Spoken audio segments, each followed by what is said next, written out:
ಏನ್ ಗುರು ಇದು ಕೆಂಪ್ ಚಟ್ನಿ ಬದಲು ಗ್ರೀನ್ ಚಟ್ನಿ ಹಾಕ್ತಿರೋ?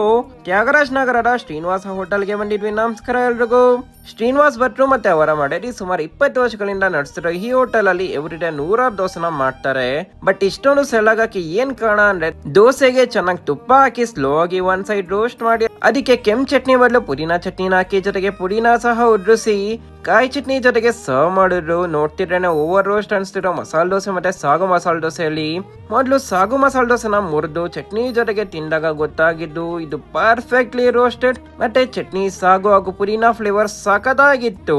ಇವನ್ ರೆಗ್ಯುಲರ್ ಪುದೀನಾ ಮಸಾಲೆ ದೋಸೆನ ಟ್ರೈ ಮಾಡಿದ್ ನನ್ನ ಫ್ರೆಂಡ್ಗೆ ಅಂತೂ ಸಖತ್ ಇಷ್ಟ ಆಗೋಯ್ತು. ಹಾಗೂ ಪಲಾವ್ ತಗೊಂಡಿದ್ ನಾವು ತುಂಬಾನೇ ಸಾಫ್ಟ್ ಹಾಗೂ ಬಿಸಿ ಬಿಸಿ ಇದ್ದಿದ್ ಪಲಾವ್ನ ಚಟ್ನಿ ಜೊತೆಗೆ ತಿಂತಿದೆ ಫ್ಲೇವರ್ಫುಲ್ ಆಗಿ. ಚಟ್ನಿ ಜೊತೆಗೆ ಸ್ವರ್ಗ ಗುರು. ಸ್ವಲ್ಪ ತಾಳ್ಮೆಯಿಂದ ವೇಟ್ ಮಾಡೋ ಹಾಗಿದ್ರೆ ನೀವು ಕೂಡ ತ್ಯಾಗರಾಜ್ ನಗರದ ಶ್ರೀನಿವಾಸ ಹೋಟೆಲ್ಗೆ ವಿಸಿಟ್ ಮಾಡಿ. ನಿಮ್ಮ ಎಕ್ಸ್ಪೀರಿಯನ್ಸ್ ನ ಕಮೆಂಟ್ ಮಾಡಿ, ನಮ್ಮನ್ನ ಫಾಲೋ ಮತ್ತೆ ಸಪೋರ್ಟ್ ಮಾಡಿ.